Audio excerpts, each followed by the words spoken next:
السلام علیکم ورحمۃ اللہ وبرکاتہ۔ گرامی قدر بھائیوں، میرے دوستوں اور اہل علم و دانش، یہ کتاب آپ کے سامنے پیش ہے۔ نام ہے کوئز ٹائم، اور اس کتاب کو شائع کی ہے فیس لیاری نامی ایک انجمن نے یا گروپ نے، اور یہ حضرات اس کے ممبران کرام ہیں۔ ذرا دیکھ لینا، ان میں تقریباً ایک محترمہ بھی ہے اور باقی سب حضرات ہیں۔ محمد عارف جنرل سیکرٹری، زبیر بلوچ صدر، ناصر علی نائب صدر، Imtiaz Ali Rind information secretary, Amjad Ali finance secretary, Askani Abdul Aziz public relation secretary, اور محترمہ رخسانہ، اس کے جو عہدہ ہے وہ صاف نہیں ہے، شہزاد قطری ممبر ایگزیکٹو کمیٹی۔ اس کتاب سے متعلق پہلے بھی اپنے چند ایک باتیں سن لیے تھے، لیکن کچھ کہنا قبل از وقت تھا۔ کچھ باتیں میں نے سن لیے تھے ادھر ادھر، کچھ تشویشناک حد تک، اور کتاب کے دوسرے صفحے میں یہ عکس ہے جناب سینیٹر یوسف بلوچ صاحب کا۔ تو جو باتیں سنی تھی، میں نے سوچا کہ کچھ کہنے سے پہلے جب تک ہم کتاب کو نہ دیکھیں تو یہ کوئی دیانتداری نہیں ہوگی کہ ہم اس سے متعلق لب کشائیں گے۔ کتاب میں نے منگوائی، تو کوئز ٹائم کتاب کی نام ہے، اور یہ فیس لیاری، اس کا معنی یوں سمجھ لیجیے کہ میرے اندازے کے مطابق، میں تو کوئی انگریزی پڑھا لکھا نہیں ہوں، دینی مدارس سے الحمدللہ جو کچھ ہے ان کے برکات مہربانیاں ہیں، لیکن فیس لیاری کا معنی ہو سکتا ہے لیاری کا چہرہ، اور ان حضرات نے اس دور میں اس نام کو شاید ایک حکمت عملی کے طور پر تجویز کیا ہوگا، اور بری بات نہیں ہے بحیث نام، چونکہ بیچ میں لیاری سے متعلق اور لیاری کے چہرے کو مخدوش کر دیا گیا تھا، بہت ناقابل رحم حد تک۔ لیکن مسئلہ یہ کہ لیاری کا جو چہرہ اب متعارف کیا گیا ہے، اس چہرے کی خد و خال بھی ہمیں لمحہ فکریہ کی دعوت دے دیتے ہیں،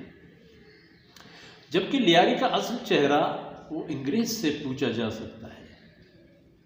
تحریک ریشمی رومان، اس کے مرکز یہاں لیاری ہوا کرتا تھا۔ یہ آپ کے آج کل عثمانیہ مسجد جسے کہتے ہیں، دراصل ایک تحریک ہوتی تھی، احرار الاسلام۔ اب بھی آپ دیکھیں گے اگر کسی کا اس طرف جانا ہو، بڑے اکابر گزرے ہیں یہاں۔ حضرت مفتی اعظم مفتی محمد عثمان صاحب رحمۃ اللہ علیہ سے پہلے بندے ناچیز کا نانا بھی یہاں امام و خطیب رہا ہے، مولانا حاجی دوست محمد صاحب درازئی۔ ان کی بات تو بہت پرانی ہے۔ جب حضرت مفتی صاحب وغیرہ یہاں تشریف لائے ہیں تو ان کے ہاتھ میں اور ان کی خدمت میں یہ سلسلہ جاری رہا ہے۔ اور مزے کی بات یہ ہے کہ میر قادر بخش رند، جسے کادو مکرانی کہا جاتا ہے، وہ بھی تو لیاری میں مدفون ہے۔ اس سے بہتر کیا چہرے چاہیے آپ کو لیاری کے لیے؟ اور یہ منوڑا جہاں انگریزوں کی لڑائیاں بھی ہو گئی تھی بلوچوں کے ساتھ، ہاں یہاں تو چپا چپا فخریہ نشانیوں سے بھرپور ہے۔ ٹھیک ہے، آپ بھی لیاری کا ایک چہرہ دکھا دیں، لیکن اس چہرے پر بھی ہمیں کچھ بات کرنے کی اجازت اور جسارت کرنے کی، یعنی گستاخی معاف کر دیں۔ یہ کوئز ٹائم دراصل ایک تعلیمی مشن یا تعلیمی منصوبہ اور اس سے متعلق ہے، اور اس میں ایک جو کتابچہ تیار کر دی گئی ہے، یہ کتابچہ دراصل ضخامت میں کافی ضخیم ہے، 19 صفحات ہیں اس کے A4 سائز کے، اور پھر کالموں کے حساب سے دیکھا جائے تو ہر صفحہ 2 کالم ہے، اور اس کتاب میں سوالات دیے گئے ہیں، اور بچوں کو جو ان کے ذیلی اداروں میں پڑھتے ہیں پابند ہیں کہ وہ جوابات اسی کتاب سے دے دیا کریں۔ تو مسئلہ یہ ہے کہ سوالات کو جب ہم نے دیکھ لیا ایک نظر، اور جو بتا دیا گیا تھا کہ اس کتاب میں کن چیزوں پر بات ہوگی، اس میں آیا تھا کہ یہاں 4 نکات پر سوالات ہیں اور ان کے جوابات سب موجود ہیں، سوال اور جواب موجود ہیں، اور جب امتحانات یا جائزے وغیرہ ہوں گے تو انہی سوالات سے لایا جائے گا، اور جواب بھی یہی ہوں گے جو ظاہر ہے کہ یہاں آئے ہیں، اور پھر سوال کی جاتی ہے اس بات سے متعلق اداروں میں جو بچوں کو پڑھایا جائے، ان کی تعلیمی یا ان کی تربیتی نصاب سے، سلیبس سے قطع نظر ان سے سوال نہیں کیا جاتا، یہ تو میں نے کہیں بھی نہیں سنا ہے، اور ہمارے پاس جو رواج ہے ہمارے دینی مدارس میں ہم اسی چیز کے پابند ہیں کہ جو پڑھاتے ہیں اسی اپنے پڑھائے گئے مواد کے دائرے میں بچوں سے ہم سوالات کرتے ہیں۔ ہو سکتا ہے انداز سوال کچھ مختلف ہو، لیکن یہ ہوتا ہے کہ سوال ہم اسی موضوع کے کرتے ہیں جو ہم نے اپنے طلباء کو پڑھایا۔ 4 نکات پر سوالات و جوابات ہیں بقول کتاب کے: اسلام، سائنس، سوشل اسٹڈی اور جنرل نالج۔ جب ہم نے کتاب کی گہرائی میں اتر کر دیکھنا چاہا تو اسلام سے متعلق صرف چند ایک معمولی باتیں جو جناب رسول اللہ صلی اللہ علیہ وسلم کی نجی زندگی سے متعلق ہیں، ولادت، خاندان، پرورش وغیرہ اور اسی طرح کے کا،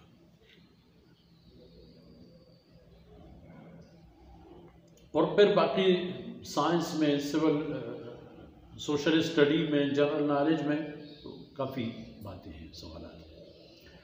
اور یہ سوالات کس کے لیے تیار کیے گئے ہیں؟ یہ جناب گریڈ 3 سے لے کر گریڈ 10 تک، اس بیچ کے سارے طلباء انہی نصاب کے اس میں، اور یہ فیس لیاری کی تعارف اور کارکردگی یہ ہے کہ انہوں نے ورک ٹیچر ڈے منایا ہے، انہوں نے آرٹ گیلری اور مقابلے مصوری منعقد کرا دی ہے، انہوں نے فٹ بال ٹورنامنٹ منعقد کرایا ہے، انہوں نے کمسن اور کامیاب فٹ بالر نوخیز بچوں میں ان کے اعزاز میں تقریب کی ہے، اور وغیرہ وغیرہ۔ تو گویا کہ کتاب میں اس کی جو یعنی اسلامی سیکشن ہے اس میں آن حضرت صلی اللہ علیہ وسلم کے بارے میں چند خاندانی یا ذاتی نوعیت کے سوالات اور ان کے مختصر جواب، اور عام معلومات میں ملکوں اور شہروں سے متعلق موجود ہیں۔ گویا کہ عام معلومات کے ان کے جو سوالات ہیں شاید مبالغہ ہو، میں تو نہیں سمجھتا کہ مبالغہ ہو، معذرت کے ساتھ، اس میں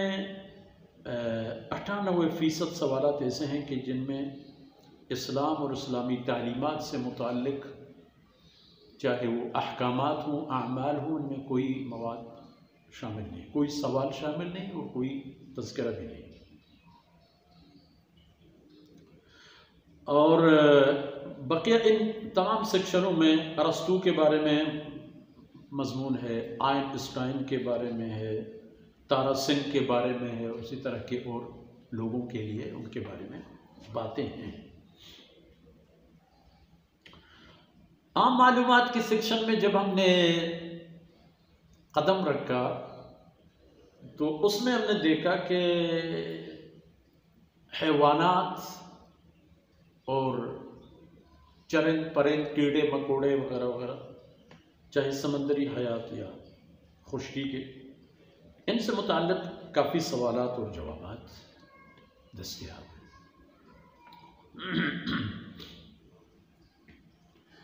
بیچ میں حضرات انبیاء علیہم السلام کی جماعت میں، مبارک جماعت میں سے چند ایک حضرات کے مختصر ایک دو لفظوں میں، جملوں میں بلکہ ان کے بارے میں چند ایک معلومات ہیں، اور وہ بھی حوالہ دیے بغیر کہ ہم نے یہ چیز کہاں سے لے لی ہے، چونکہ اسلامی معاملات جو بھی ہو اس کا اہم عنصر یہ ہوتا ہے کہ آپ جہاں سے اس کو لاتے ہیں اس کا حوالہ ضرور دے دیں، کیونکہ اسلام سے متعلق رطب و یابس ہر طرح کی باتیں ہیں، کہیں کوئی غیر مستند قسم کی بات نہ ہے۔ اچھا، اور غالباً جنرل نالج، عام معلومات کے ضمن میں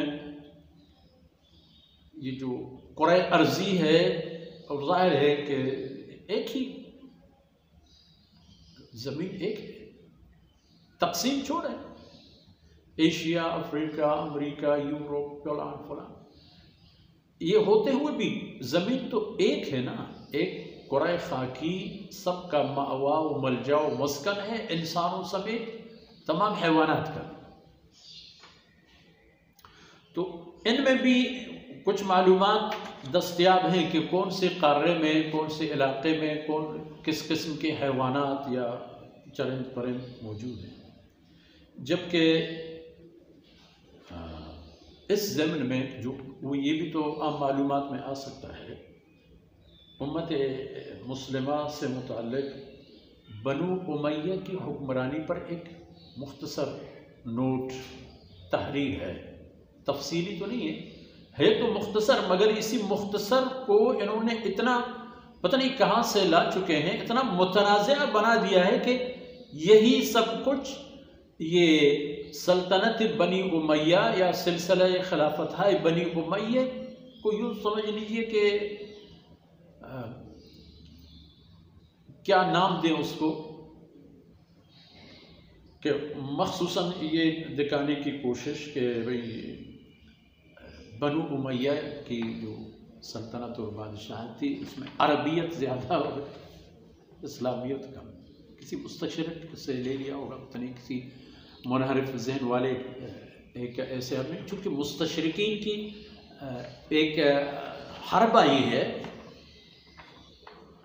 کہ انہوں نے اسلامی تعلیمات پر کام کیا ہے، ان پر خوب بحث کی ہے، ان کی تعریف بھی کی ہے، لیکن بیچ میں کہیں کہیں زہر بھی ڈال دیا ہے،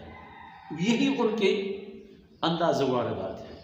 تو انہوں نے شاید کسی اسی طرح کے آدمی سے لے لیا ہوگا، اور پھر اس حصے میں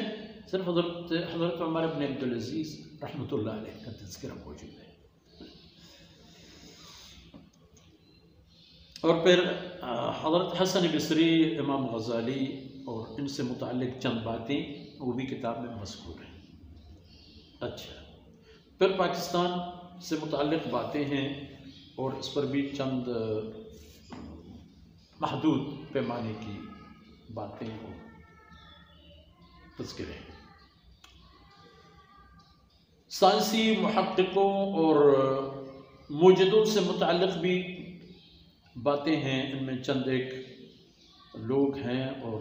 ان کا تذکرہ آیا ہے، اور بطور خاص مسٹر ڈاروین، بقول ہمارے عرب اور ایرانی دوستوں کے، یا ڈاروین، جو خود سائنسی حلقوں میں، مخصوصاً یورپی سائنسی حلقوں میں سب سے زیادہ متنازعہ سائنسدان ہیں، ان کے بارے میں، ان کے فکر کے بارے میں، یا ان کے نظریہ ارتقاء، کہ جس میں غلطی سے ایک بار ایک بندر انسان تبدیل ہو کر انسانیت کا سبب بنا، اور اس کے بعد کروڑوں سال گزر گئے، اور دوسری بار یہ نوبت کبھی نہیں آئی کہ ایک دوسرا بندر اسی طرح ہو کر دنیا میں آ جائے، یا بندر نہ صحیح کوئی اور مخلوق ایسی کوئی بات نہیں، مگر پھر چونکہ مختصر عرض کرتا ہوں اس لیے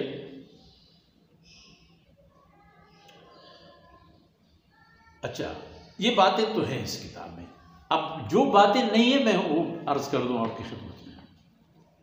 اسلام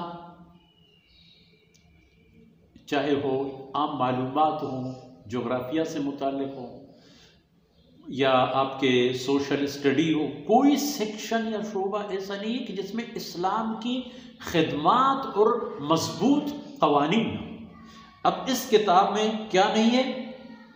ایک قرآن اور اس کے حقائق و حکمت سے متعلق ایک جملہ بھی نہیں ہے۔ دو، جناب رسول اللہ صلی اللہ علیہ وسلم کی سیرت طیبہ سے متعلق ایک جملہ بھی نہیں ہے۔ تین، حضرات خلفائے راشدین رضوان اللہ علیہم اجمعین کی اتنی شاندار کارکردگی کہ جو در اصل رسول اللہ صلی اللہ علیہ وسلم کی مشن کی تکمیل کرنے والے ہیں، ان کے بارے میں ایک جملہ بھی نہیں۔ حضرات صحابہ کرام رضوان اللہ علیہم اجمعین کوئی تذکرہ نہیں۔ حضرت عمر بن عبدالعزیز رحمۃ اللہ علیہ کا ذکر خیر تو ہے، لیکن وہ صحابی نہیں ہے، وہ بھی ہمارے آنکھوں کے نور ہیں، ان کی بھی بڑی حیثیت ہے، وہ بھی اپنے دور میں اسلام اور اسلامی آداب و عادات و اخلاق کے ایک بہترین ماڈل ہیں، لیکن صحابہ کرام سے متعلق کچھ بھی نہیں۔ اسلام کے احکام و اراکین سے متعلق کتاب میں کچھ بھی نہیں ہے، لیول 3 سے لے کر لیول 10 تک پڑھنے والے بچوں کے لیے۔ اچھا، توحید و رسالت کے لیے بھی کوئی بات نہیں، نماز، صیام، قیام، اعمال، اراکین اسلام، اسلام کے فلاحی اصول و خدمات، کچھ بھی نہیں ہے اس کتاب میں۔ اب اس کتاب کو کیا نام دی جائے کہ جو مدارس مسلمان معاشرے میں رہ کر ماشاءاللہ دین کی ایک ذمہ دارانہ سماج کو اور ان کے مستقبل کے نسلوں کو پڑھا رہے ہیں، تو لیاری کا ایک کیسے چہرہ یہ حضرات دکھانا چاہتے ہیں کہ جس میں یہ باتیں نہ ہوں۔ تو اس لیے کتاب دیکھنے کے بعد یہ پریشان کن نکات میں نے دیکھ لیے، محسوس کیے، اور یہ کتاب ہے جن حضرات نے یہ فیس لیاری کے نام سے سلسلہ چلایا ہے، ان کا بھی میں نے ذکر خیر کیا، اور یہ محترم سینیٹر یوسف صاحب فرزند لیاری، انہوں نے بھی ان کی مدد کی ہے، ان کا بھی شکریہ ادا کیا گیا ہے کتاب کے دوسرے صفحے پر۔ تو میں نے سوچا کہ یہ نکات آپ کے سامنے شیئر کر دوں اور پھر دیکھا جائے، ہو سکتا ہے کہ ان حضرات نے ان کے ویژن میں، ان کے ہدف میں کوئی ایسی تشویشناک بات نہ ہو، اور خدا کرے کہ ایسا ہی ہو جائے، ماشاءاللہ سب کے سب مسلمان ہیں، لیکن میرے بھائیوں اور میرے دوستوں اور بطور خاص فیس لیاری کے بانیوں اور چلانے والوں، ذرا سوچ لو، اگر واقعی آپ لوگوں کے نصاب اور نظام تعلیم وہی ہے جس کا آپ لوگوں نے ایک خاکہ یہاں پیش کیا ہے، تو آپ ایک بہت بڑی ذمہ داری سے کوتاہی برت رہے ہیں۔ اس امت کی تربیت کی ذمہ داری مجھ اور آپ پر ہے، اور اس طرح آپ اپنی ذمہ داری نہیں نبھا سکیں گے۔ آپ اس نسل کو اسلام کی طرف لانے کے بجائے آپ اس کو ایک ایسے ماحول میں پریشان چھوڑیں گے کہ جو حی علی الصلاۃ اور حی علی الفلاح کا بھی معنی اور مفہوم نہیں جانتا ہوگا۔ تو بہرحال یہ میں نے محسوس کیے، اور بطور ایک مسلمان، ایک خیر خواہ جو اس قوم اور اس علاقے اور اس طبقے اور حتیٰ کہ ان احباب کی ہوئی جن سے ہمارے ساتھ علیہ سلیک بھی ہے بہت سارے دوستوں سے، ان سب کی خیر خواہی کو سامنے رکھ کر یہ چند جملے میں نے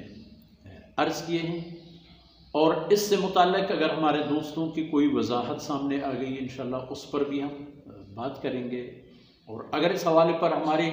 ناقص رائے کے بنیاد پر کچھ باتیں رہ گئی ہوں گی جو کہنے چاہیے تھے، ان کی اگر نشاندہی ہو جائے وہ بھی ہم سر آنکھوں پر لے کر انشاءاللہ ان کی بھی وضاحت کریں گے، کیونکہ ہمارا مقصد صرف اور صرف خیر خواہی ہے ان دوستوں کی، اس ملک اور قوم کی، اس علاقے کے لوگوں کی جن کے کندھوں پر ہمارا بوجھ ہے۔ واللہ ہم بھی تو تعلیمی سیکٹر سے وابستہ ہیں، ہم بھی الحمدللہ ادارے چلا رہے ہیں، ہم بھی تعلیمی مصروفیات رکھتے ہیں، ہمارے بھی ایک نصاب ہے، ایک نظام ہے۔ اللہ نے چاہا تو اس کا بھی ایک خاکہ کسی موقع پر آپ کے سامنے پیش کریں گے۔ تو مطلب یہ ہے کہ ذمہ داری سے راہ فرار اختیار کرنا، اور میں تو نہیں کہتا کہ اس میں خدا نخواستہ ان کی نیت یا اعمال میں کوئی کوتاہی ہو سکتا ہے، ان کی کچھ باتیں ان کے ذہن میں نہیں آئی ہوں گی، تو بہرحال اگر کوئی وضاحت ہے تو وہ بھی سر آنکھوں پر انشاءاللہ اس وضاحت کو بھی ہم اپنے فکر میں لیں گے، اپنے سامعین و ناظرین تک پہنچا دیں گے۔ لیکن بات جو مشاہدے میں آئی تھی اس کا میں نے آپ حضرات اور خواتین اور بچوں کے ساتھ تذکرہ کیا۔ اللہ تعالی ہم سب کا بھلا کرے اور ہم سب کو خیر کی توفیق دے۔ وصلی اللہ علی نبینا محمد وعلی آلہ وصحبہ۔